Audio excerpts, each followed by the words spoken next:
დღეს მე გადაცემა მაქვს კონტექსტი და ყოველდღე მაქვს ეგრე მაგის პასუხია ბარემ გეტყვით 10 რიცხვის ჩათვლით საღამოს 9 საათზე დღეს და ხვალ, ანუ ხუთშაბათსა და პარასკევს საღამოს 9:30-ზე შაბათსა და კვირას.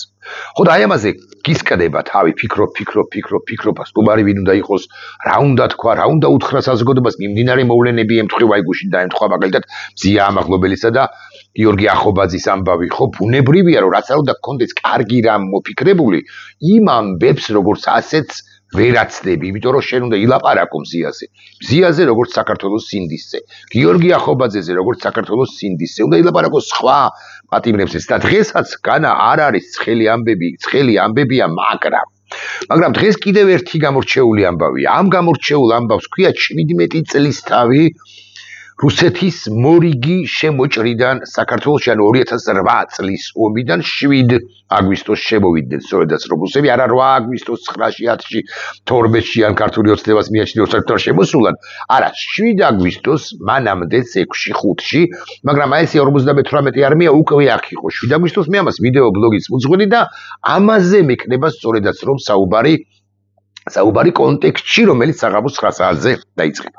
და ამ ტექსტზე ბუნებრივია ვმუშაობდი და ვიღალე, მაგრამ მნიშვნელოვანი ამბავია, ხო?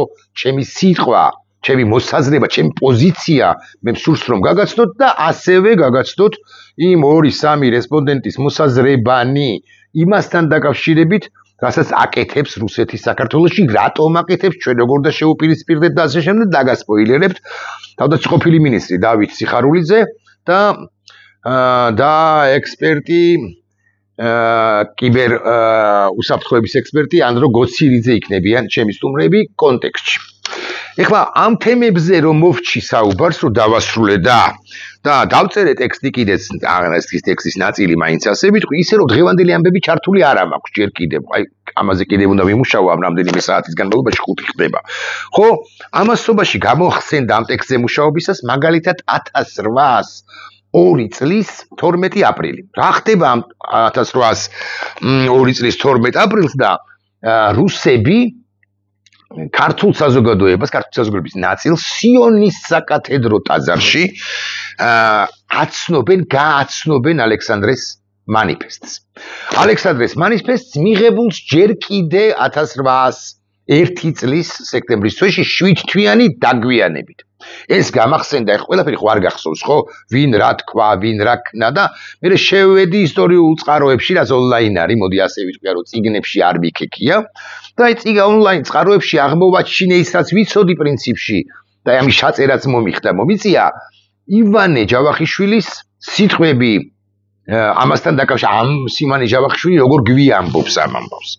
და ნახეთ, რას წერს ივანე ჯავახიშვილი, წერს, რომ როდესაც ყველამ მოიყარა თავი, ანუ სიონის საკათედრო ტაძარში, გასცეს ბრძანება, რომ მათთვის საიერიშოდ გამზადებული რუსის ჯარი შემოერტყათ, ანუ მიდის ქართული საზოგადოების დიდი ნაწილი, გარკვეული ნაწილი, დიდი არა, ცხადია რაოდენობრივად, სიონში ვინც მივიდა და იქ გასცემენ ბრძანებას იმის თაობაზე, რომ ეს გენერალი კრონინგია, ამგვარი კაცი, რომ შემოარტყან ჯარი, რომ ემანდ ქართულმა საზოგადოებამ, რომ გააპროტესტოს მანიფესტი, შესაბამისად მათ დაუშინონ ტყვიები და ასეც არის დაწერილი, რომ ერთი რუსული ცნობის მიხედვით ლომების ხახასავით განხმული იყო ეს წრეზე რაც იყო ეს სარბაზნები და ლომის ხახაში იყვნენ თითქოს მოქცეული ის ადამიანები, ვინც ესწრებოდნენ და ვინც გააპროტესტა კიდეც. აი ამ დროიდან იწყება 1802 წლის აპრილიდან იწყება ჩვენი პროტესტი, გრძელდება ვიდრე ხალდეს აჯანყებამდე, მე კი ასე ვიტყვი.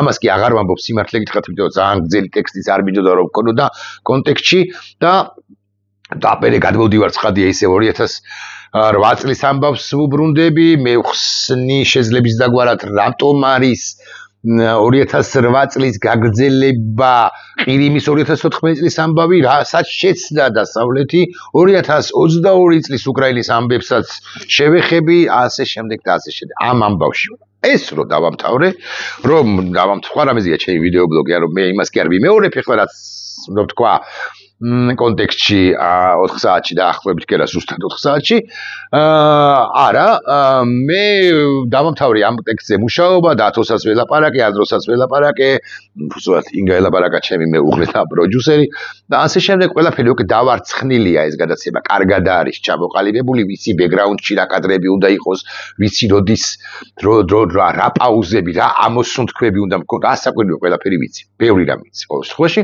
ამასობაში დღევანდელი ამბებით შემოემატება რომლებსაც მე უკვე ჩავრთავ და კარგი გადაცემა გამომივა იმედი მაქვს დავასრულე ამ თემაზე ლაპარაკი ამ თემაზე მსჯელობა კი არა მუშაობა ამ საკითხზე მსჯელობა და დავიწყე სკროლობა ამას ჩვენ ხო ვაკეთებთ სკროლავ და ამას ეხება ჩემი ვიდეო ბლოგი რომ სკროლვისას და რომ არ დავკარგო და ინგას გადაუგზავნე აღმოვაჩინე ერთი ვიდეო ახალგაზრდა ცოლ-ქმარი რუსეთიდან გაჩვენებთ ამ ვიდეოს და ეს თანდათან თარგმნი კიდეც იყვნენ ისინი ჩამოსულები საქართველოში. ახალგაზრდა ცოლ-ქმარი ოკუპანტი ქვეყნის წარმომადგენლები შესაძლოა თავად ესენი სულაც არ არიან ცუდები, თუმცა მე მაინც მიმაჩნია რომ უსტა 90% ცუდია და დერჟავისტია და პუტინისტია და მოსწონს პუტინის პოლიტიკა და ასე შემდეგ, ესენი დავუშვათ რომ არ არიან ცუდები და ისინი თბილისში, მაღალი ალბათობით ბათუმშიც იყვნენ, ამდენადაც ხდები ეს თბილისშია გადაღებული ყოველ შემთხვევაში ესე შორიდან რო ვუყურებ, ისინი გვიყვებიან ერთი ინციდენტის თაობაზე, რომელიც მათ შეემთხვათ. და ძალიან სახასიათო ამბავია, რომელიც ჯდება აი კონტექსტუალურ კავშირში არის 2008 წლის 7 აგვისტოსთან და ამ ამბებთან, ამ გამუდმებული მტრის დამოკიდებულებასთან და ჩვენს დამოკიდებულებასთან პირველ ყოვლისა გამუდმებული მტრის მიმართ. და ეხლა მოგასმენებ და სახელდახელო თარგმნი კიდეც და მე ერთად ვიმსჯელოთ, თუ გნებავთ, просто თანდათან ვიმსჯელოთ. ნახეთ. Грузии забывают русский язык, и мы с этим столкнулись с мужем. Сейчас საქართველოში ავიწყდებათ, ივიწყებენ რუსულ ენასო, ბრძანებს ეს გოგონა, ჩანს თუ არა არ ვიცი. ხო, სოლქმარნი არიან. მამაკაცი დაახლოებით ჩემი ასაკისა, ცოტა უმცროსი, ცოტა უფროსი, ანუ 50-ს გადაცილებული, პლუს მინუს შესაძლოა ვცდები. ბლოგერები არიან, როგორც ჩანს, იმიტომ რომ შეიარაღებულნი არიან რაღაც მიკროფონით ამაზე. გამოვაჩინოთ ამაზე უკეთესი მიკროფონით და ეს ქალბატონიც არის დაახლოებით 30-35 წლის, ნუ არ ვიცი. და ის სუხს იმაზე რომ საქართველოში ივიწყებენ русул энас, მე ხა ყველა წინააღმდეგობას არ თარგმნი, уბრალოდ შინაარს გადმოგცემთ მე. Здравствуйте, друзья. всем привет. Жили мы в гостинице, это первая гостиница была такая нормальная. Под горой, где мы сейчас находимся, где колесо обозрения. Женщина, которая там убирала, вообще не понимала русский язык, и как мы не... ჩვენ რო სასტუმროში ვცხოვრობდითო, ვინც არის რუსული მათთვის თარგმნი, უფრო სასტუმროში ვცხოვრობდითო, ქალბატონიო რომელიც იქ ალაგებდა, ანუ მომსახურე პერსონალიდან დამლაგებელი, მან საერთოდ არ იცოდა რუსული English. და სულ მუდმივად იმეორებდაო, რომ ინგლისურად მელაპარაკეთო, ამ ქალზეც არის ეს ვიდეო ბლოგი. Там несколько дней проживания, и накопился мусор. Естественно, мы покупали там еду. ჩვენო საკვებს ყიდულობდითო და ჩვენსავე ოთახში დააგროვდა საკმაოდ დიდი რაოდენობით, ნარჩენები მაინც ასე ვთქვათ, ნაგავით უგნებავთ ასე ვიტყვი და მე აგზელებს ახლა მე გადავახტები და გავაცდებ მოვლენებს. აგზელებს ეს ახალგაზრდა კაცი იმის თხრობას ჩვენთვის, რომ არ იცის სად წავიდეს, სად გადააგდოს, იმიტომ რომ რაღაც მთაზე არიან, თქო თბილისია და ხო, ამ სასტუმროს აივანზე არიან, როგორც მე ვხვდები, მაგრამ შესაძლოა თბილისი არის, უფრო თბილისია, არ იცის, მოკლედ სად გადააგდოს, პირველ სართულზე ვცხოვრობ, თუ აი მოგასმენებთ. Напитки всякие, это нужно было куда-то выбрасывать, а где мусорный пак, я не знал, я бы сам выбросил. Мы на первом этаже жили, она убиралась на третьем этаже. და ას უცებ დაინახა, რომ ეს ქალბატონი მომსახურე პერსონალი დამლაგებელი მესამე სართულზე მუშაობს და რომელიღაც სასტუმროს რომელიღაც სხვა ნომერს ალაგებს და ეს კაცი ფეხაკრებით ავიდა, სწორი სიტყვაა, ხო? ფეხაკრებით ავიდა მესამე სართულზე. და ნახეთ აქ რა ხდება. Поднимаюсь на третий этаж, она, естественно, меня не слышит, как я поднимаюсь. И она буквально передо мной в метре заходит, убирает в комнате на третьем этаже. Раздается щелчок, открывается дверь, она заходит и говорит: боже, чем здесь так воняет? На русском чистом языке. Буквально через... იმ ავიდა, ეს ფეხაკრებით ავიდა ეს მამაკაცი და ეს ქალი, რომელიც მანამდე ეუბნება, რომ ინგლისურად მელაპარაკეთ ან ქართულად მელაპარაკეთო, სხვა ოთახს ალაგებს და თავადვე ის რომ კაც არ ესმის ამ ქალმა არ იცის რომ ამ კაც ესმის ხო ამბობს რომ ღმერთო ჩემო რუსულ ენაზე ამბობს ღმერთო ჩემო როგორ ყარს აქ ანუ იმ ოთახში როგორც ალაგებდა ბოჟე ჩემ так воняет ის კაცი გაოცდა იმიტომ რომ აქამდე ეგონა აქამდე ასე იცოდა რომ ამ ქალმა სულაც არ იცოდა რუსული და აღმოაჩინა რომ სხვა ოთახს რო ალაგებს ამ ქალმა შესანიშნავი რუსული იცის კარგად საუბრობს კარგად მეტყველებს და რუსულად აღმოხდა კიდეც რატომ აღმოხდეს ხო შენ თუ ძალიან კარგად რუსულად არ აზროვნებ ბოჟე ჩემ так воняет ხო კაკ так ჩემ так воняет როგორ ყარს აქაურობა რა ვითი ყარს და აყროლდა თუ ამყრალდა აქ ამ გოგოს ეცინება ამ ყველაფერს ნახებს Ну, на русском. На русском, естественно, спрашиваю, куда я могу выбросить мусор. Она машет головой нет.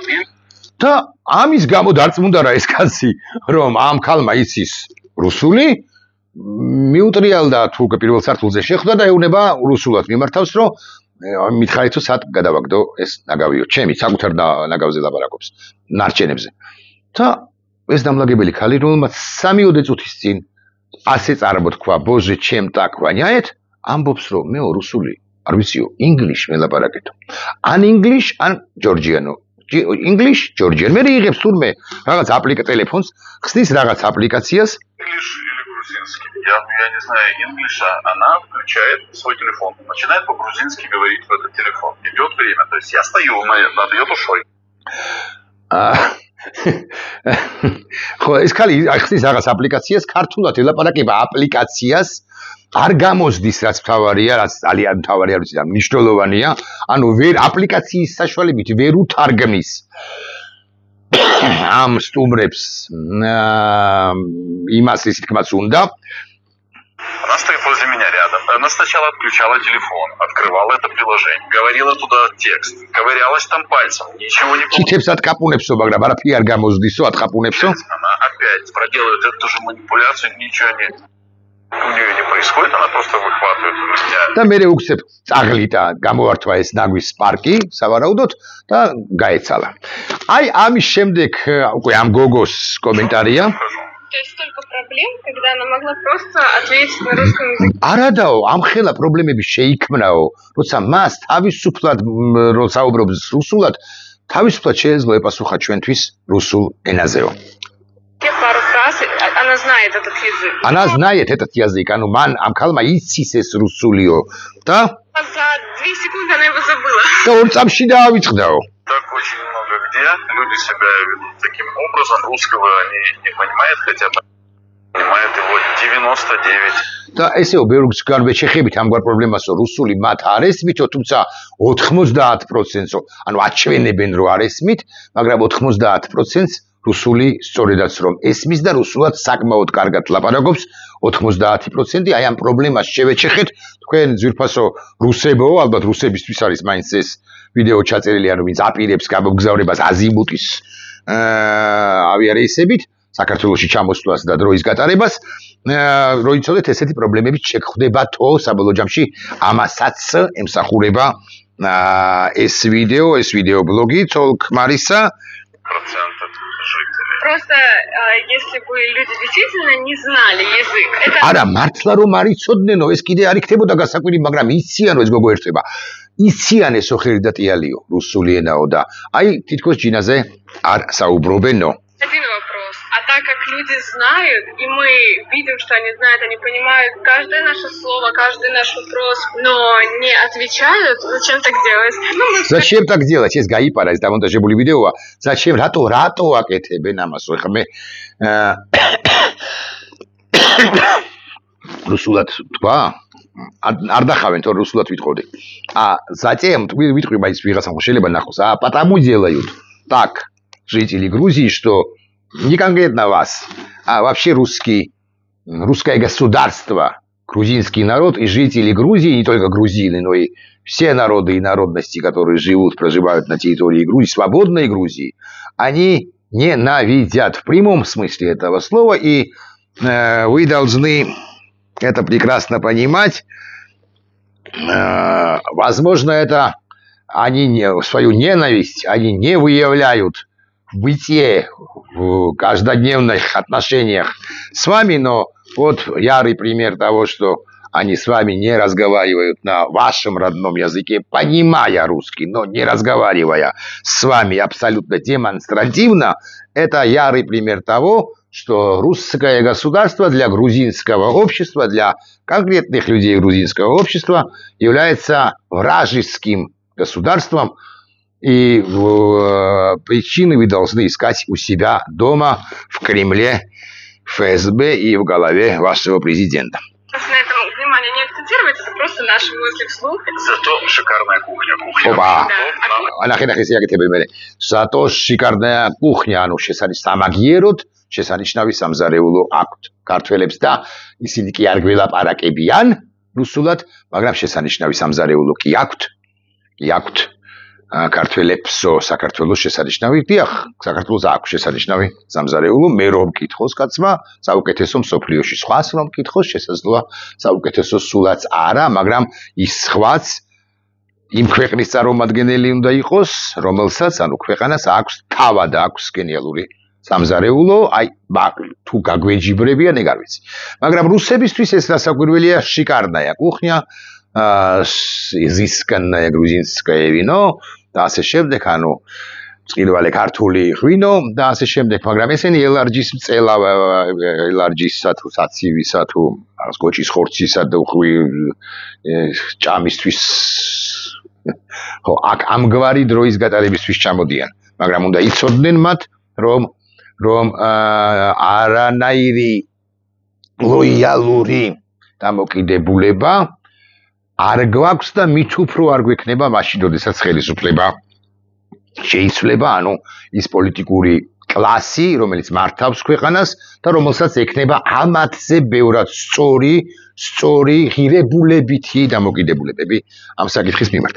ეხლა არ დაგიმალავთ, რომ ეს რა პროვოკაციაზეც მინდოდა წავსულიყავი და მინდოდა ამერიკა ნებისმიერისთვის, ვისი ტელეფონის მაქვს, მართლაც ერთი 10 ეურის, 15 ეურის ტელეფონი ქართული ოცნებიდან, თქვენთან ახლა ესე პირდაპირ ეთერში და მეკითხა, ალო სოზარ, გამარჯობა, აი ესეთი ამბავია.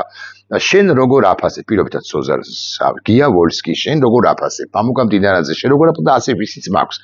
ბევრის არა მაქვს, მაქვს ირაკლი კობახიძის, რომელიც არ აიღებდა ყურმილს, მამუკა მდინარაძისა, რომელიც არ აიღებდა ყურმილს, მაგრამ აი სოზარს თეორიულად შეიძლება წასცდენოდა და აეღო, აეწია ესეთი თუკა და უცაფის ზარისთვის ეპასუხა და ეს პირდაპირ ეთერში გადამეცა. ანუ ეხლა რა ჩაწერის დროს გამეკეთებინა ეს. მაგრამ აქ ორი საფრთხის წინაშე ვდგავარ. ორი საფრთხის კი არა, ერთი საფრთხის წინაშე ვდგავარ და მეორე კიდე სხვა ამბავია. იმ საფრთხის წინაშე ვდგავარ, საფრთხის ჭყალებში ცხადია, ამათმა დააფრთხონ, ვინც დაუფრთხიათ ისინი, რომ ამას ჩამithვლიდა უკანონო ჩაწერად. საქართველოს პარლამენტის დეპუტატი, ვისაც დაუკავშირდებოდი და გამომზეურებად ჩამithვლიდა იმისა, რის გამომზეურებაზეც მე მან მასთან ხობა არ ქონდა განაცხადებული. და ეს სავსებით ლოგიკური იქნებოდა, იმიტომ რომ ახალი კანონის მიხედვით ეს უკანონო ეხლა უნდა გამიფრთხილებით, რომ მე ამას ვიწერ და მე რაღაც დამეზარა, მოკლედ მარტივად რომ ვილაპარაკოთ. თუმცა, მოდი მაინც ეხლა ჰიპოთეტური კითხვა დავსვათ, ესეთი ჰაერში გაფანტული კითხვა. და არც თუ ჰიპოთეტური პასუხი გავცეთ ამ კითხვას. რას მიპასუხებდა გურამ მაჭარაშვილი? მაგალითად, გურამ მაჭარაშვილი მეტყოდა, რომ ეს არის ქსენოფობია. გურამ მაჭარაშვილი მეტყოდა, რომ ის ქალი, ვინც სულად არ დაელაპარაკა, მოიქცა სუდად. გურამ მაჭარაშვილი შალვა პაპუაშვილია, შალვა პაპუაშვილი ღერია და გამას ამტკიცებს, რომ ასე არ უნდა მოექცე მტერი სახელმწიფოს წარმომადგენლებს, მართლაც არ უნდა მოექცე მტერი სახელმწიფოს შვილებს, მოქალაქეებს, ასე ამ კონკრეტულ წყვილს საბოლოო ჯამში რას ვერჩით, შეიძლება სულაც არ აქვს დარღვეული ოკუპაციის კანონი, ანუ ასე მაგალითად არ არიან დამყოფები აფხაზეთში, ხადაობენ საბოლოო ჯამში და ასე შემდეგ, მაგრამ ვერჩით. იმიტომ რომ ის ამ კონკრეტულს კი არა, მთლიანად ხალხსაც ვერჩით, მეთქი გავბედავ და ასე ვიტყვი, იმიტომ რომ იმ ხალხის ლიდერები არიან ჩვენი საქართველოს, ჩვენი ქვეყნის მტრები, რომლებიც არასრულებენ ამ ოკუპაციას და მდგენიადად იმას ცდილობენ, რომ გააუქმონ ჩვენი სახელმწიფო და ელარჯის წელვა უკვე პრობლემაა, ღვინისმა უკვე პრობლემაა მათი მხრიდან და ასე შემდეგ, მაგრამ ჩვენ სამოქალაქო შეპირისპირების დონეზეც კი და უპირისპირდებით ამათაც კი თითქოს თითქოს არაფერში დამნაშავეებს, თუმცა ამ კაცს შეიძლება რაღაცა თავის დროზე 2008 წელს შეიძლება 1-2-3-4 პოსტიც კი აქვს გამოქვეყნებული უკვე შემდგომ წლებში, როგორ კარგად დაიპყრო რუსეთმა საქართველო, არ ვიცი, ვერ დავაბრალებ, მაგრამ ვერც იმაზე დავდებ თავს, თუ ამგვარი პოსტი არ აქვს გამოქვეყნებული ამ კონკრეტულ პირს. არ ვიცი არც გვარსახელი და არც მაინტერესებს. მოკლედ, ნებისმიერ დონეზე შევეწინააღმდეგებით რუსებს. მეთქი, მე მადლობა უნდა გადავუხადო იმ უცნობი სასტუმროს, უცნობ ქალბატონს, რომელიც მომსახურე პერსონალია, ალაგებს ოთახიდან ოთახს, ფლობს შესანიშნავად რუსულს, მაგრამ რუსებს დემონსტრაციულად არ ელაპარაკება რუსულად. ასე უნდა მიუბაძოთ ჩვენ ერთმანეთს და ესე დაიბადება სამოქალაქო და გაძლიერდება სამოქალაქო პროტესტი რუსეთის მიმართ, რაც გარდაულა და უცილებელია ჩვენი გამარჯვებისათვის. ნახვამდის კონტექსტი უყურეთ საღამოს 9 საათზე იწყება. მადლობა.